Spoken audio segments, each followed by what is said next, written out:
나왔던 게 대선 때부터 윤핵관 이선 후퇴론이 있었잖아요. 과연 윤석열 대통령에게 좋을까라는 의문이 들었어요. 이준석 당대표처럼 그런 관계를 형성하고 싶지 않다는 생각은 너무너무 클 거예요. 차기 당대표만큼은 제발 나와 좀 그런 불편한 관계가 형성이 안 됐으면 좋겠다.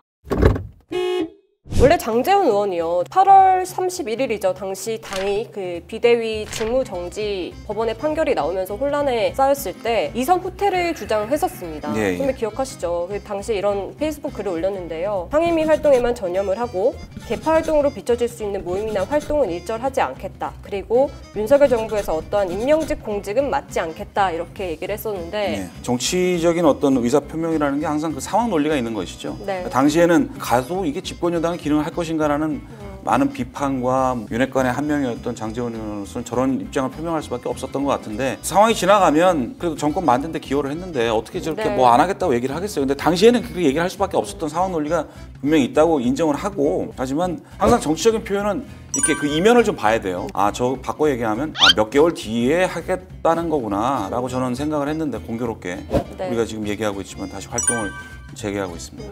근데 장제원 의원의 또 말이 주목되는 것이 당의 투톱이라고 할 수 있는 정진석 비대위원장과 주호영 원내대표도 본인이 또 직접 저격을 좀 하고 있거든요. 예, 특히 이제 MZ세대에 인기 있는 대표 그리고 수도권에 대책이 있는 대표를 해야 된다라는 그 대표론에 대해서 정진석 비대위원장을 향해서는 심판이 해야 할 말이 아니다라고 했고 주호영 원내대표를 향해서도 당을 작아지게 만드는 말이다 이렇게 직접 저격을 했는데 예. 보통 의원들이 당대표급을 이렇게 직접 저격하진 않잖아요. 그러다 보니까 이렇게까지 말이 세게 나오는 것은 또 윤심이 담겨 있는 거 아니냐 이런 해석들이 나오는 것 같습니다. 윤심이 담겨 있는 건지 아니면 저 얘기를 하면서 이게 바로 대통령 뜻이다라고 장제원 의원이 이제 적극적으로 마케팅을 하는 건지는 정확히 알 수는 없어요. 그러니까 네. 저 얘기를 했다고 아 저게 윤심이다라고 해석해주면 장제원 의원은 좋겠죠. 하지만 저는 네. 꼭 그렇다고 보지는 않습니다. 그러니까 얘기를 하면서 대통령실에서 공개적으로 또는 간접적으로 저건 아닌데라는 어떤 그런 반응은 아직 못 들어봤어요. 네. 그러면서 이제 윤심과 그렇게 무관한 건 아닌지 않은 건가라고 사람들이 해석을 하는데 네. 그거는 좀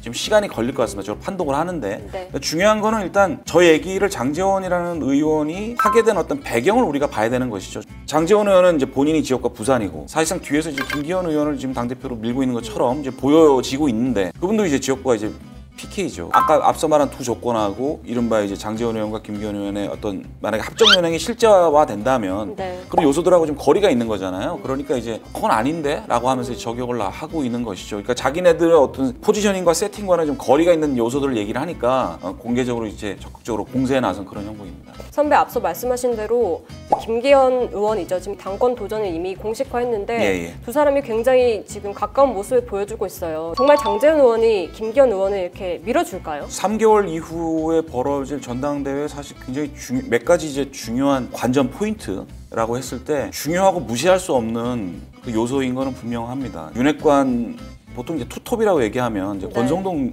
의원하고 이제 장제원 의원을 꼽는데 권성동, 장제원, 권성동 의원 둘 사이가 예전 같지 않다는 얘기가 이제 파다하죠. 장제원 의원이 권성동 의원을 당대표로 밀 가능성은 현재로서는 그렇게 높아 보이진 않아요. 그러다 보면은 이제 지난 대선 때 원내대표로서 역시 윤핵관에 준하는 역할을 했던 김기현 의원 밀면서 자기가 주장할 수 있는 어떤 이른바 이제 정치적 지분이라고 보통 표현을 네. 하죠.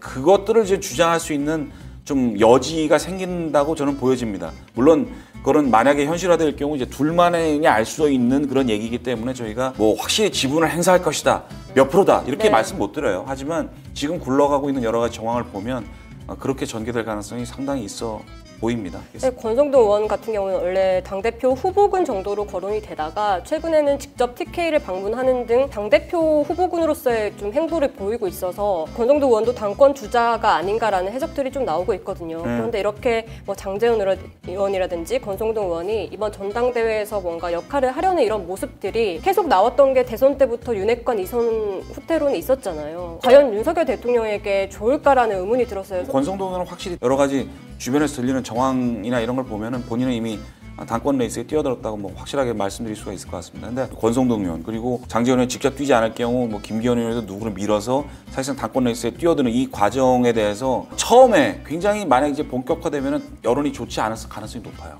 그럼 이제 이거를 어떻게 본인들이 설명을 해 나가느냐. 이제 그 과정에서 이제 보관들이나 이런 거 청사진들을 잘 제시하고 네. 그리고 당내 어떤 비혼들 간의 어떤 조화, 융합 뭐 이런 것들을 해나겠다라고 이제 설득력 있게 제시를 한다면 여론을 반전시킬 수 있을 수도 있어요. 하지만 이제 지금까지 윤핵관들 정치적 행보라든지 퍼포먼스 이런 거를 봤을 때 과연 그렇겠냐는 어떤 의구심 같은 것들이 있죠. 그런 이제 그 평지풍파를 일으켰던 이 전력들이 있기 때문에 과연 얼마나 어떤 그 달라진 모습 이를 보여줄 수 있을까에 대해서는 아직 여권 내부는 물론이고 국민적인 어떤 퀘스천 마크가 분명히 있다는 건 저 둘이 반드시 알아야 될 것 같습니다. 그럼에도 불구하고 윤석열 대통령이 이 두 사람의 행보에 크게 제동을 걸지 않는 것. 윤석열 대통령도 어떻게 보면 본인과 가까운 또 본인의 마음을 잘 아는 측근 정치인들이 당권을 잡는 것에 대해서 크게 거부감은 없는 상황이라고 봐야 되는 거 아닌가요? 윤석열 대통령은 이준석 당대표 체제 들어서서 완전히 뒤였죠. 물론 이준석 당대표 시절에 보여줬던 퍼포먼스가 뭐 부정적인 측면만 있었던 건 아니지만 계속 또 여러 가지 이제 당내 분란을 만들다 보니 차기 당대표는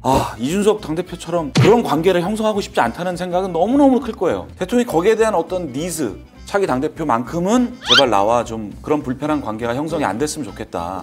안 그래도 정치 경험이 많지 않은 대통령 입장에서 여당 대표가 이렇게 사사건건 발목을 잡거나 뭐 이럴 경우는 처음 하는 정치인데 너무너무 피곤하고 잘 안 되잖아요. 이선을 투하하겠다고 얘기했던 윤핵관이 다시 나섬에도 불구하고 대통령실이나 대통령이 공개적으로 좀 그만하지 뭐 이런 얘기는 안 하는 거예요. 그러니까 지금 일단은 흘러가게 모양을 두는 배경에는 아까 말씀드린 이른바 이준석 학습 효과 같은 게 있다. 이렇게 말씀드릴 수 있겠습니다. 알겠습니다. 이 윤심과는 또 약간은 반대되는 입장에 있다고 할 수 있는 유승민 의원이요. 여러 여론조사에서 조금 선두를 달리고 있고 특히 이것은 이제 한국갤럽에서 지난 12월 6일부터 8일까지 조사한 여론조사인데 사실상 1위인 거죠. 지금 33% 정도가 호감도를 표시한 상태입니다. 지금 국민 여론조사에서는 반윤인 유승민 전 의원이 굉장히 높은 지지를 받고 있는데 그럼에도 불구하고 비윤 후보가 당대표가 되는 거는 좀 실현 불가능하다고 보시나요? 한국 정치, 특히 이제 보수 정당에서 대통령의 의지나 의사에 반하는 당대표 선출이 얼마나 가능할까에 대해서는 여전히 좀 회의적이긴 해요. 특히 이제 임기 초에